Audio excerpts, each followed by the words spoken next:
We're in the riding hall of the Spanish riding school. Amazing, in the heart of the Habsburg Palace.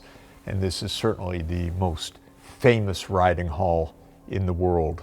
The illustrious place for the showmanship of the Le Panzer horses, which are the famed horses of the Spanish riding school. Now, what is a Spanish riding school doing in Vienna? Of course, the story goes back to the Habsburg rule over Spain as well as the Holy Roman Empire. When Maximilian's son, Philip, married the daughter of Ferdinand and Isabella, the Habsburgs became rulers of Spain.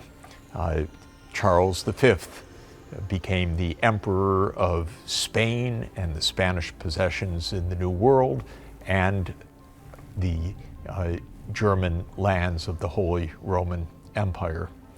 And when the Habsburgs became the rulers of Spain, they learned about the wonders of the Andalusian horse, because the horse had played a central role in Spanish history and Spanish culture. So we have to go back even before Charles V made the connections of the Spanish riding tradition and the Habsburg rule. The Andalusian horse is a crossbreed of horses that were native to the Iberian Peninsula, to today's Spain and Portugal, with horses from Arabia and North Africa. The scientists still debate exactly the lineages of this remarkable horse, but perhaps the interbreeding took place during the Roman Empire when Rome commanded North Africa and the Spanish provinces. Or perhaps the interbreeding took place with the Arab invasions of Iberia in the Arab conquests that ended up conquering Iberia in the 7th century. Or perhaps the interbreeding took place in both occasions. What resulted, however, was a remarkable horse breed, which played a tremendous role in the military conquests of the time, but also in the culture and horsemanship of the time.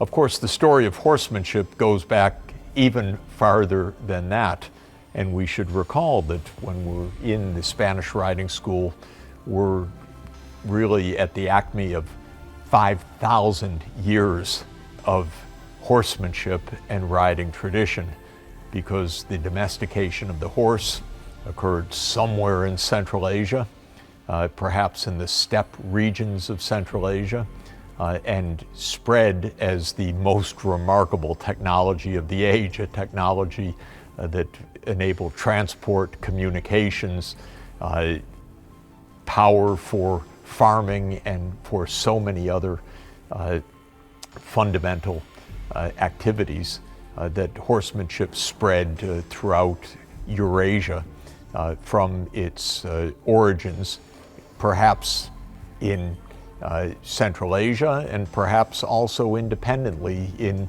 the Iberian Peninsula. Already in the classical age in Greece, we have a famed book by Xenophon, a student of Socrates, who wrote a classic book on horsemanship in the 4th century BC.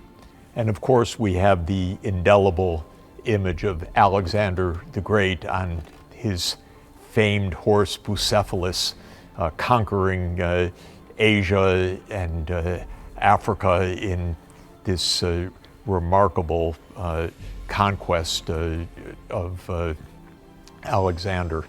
So the tradition of the horse as central for conquest, central for culture, goes back thousands of years. And in Spain, it was highly developed with this remarkable Andalusian horse. And the Habsburgs, becoming rulers of Spain together with rulers of the Holy Roman Empire, decided, of course, to bring the Spanish horsemanship and the Spanish horses to Vienna. And here we are.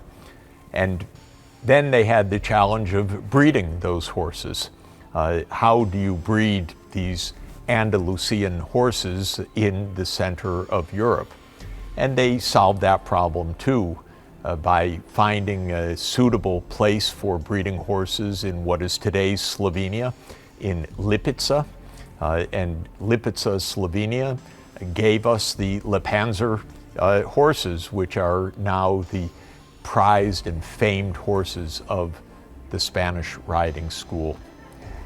Well, today the horse doesn't play the role of the cavalry as in the past. The cavalry is now a mechanized, industrialized killing machine, but the horse remains a center of culture and human affection, and the horsemanship that has evolved over the ages really reaches the heights of grand art in the breeding and the training that takes place in the Spanish riding school.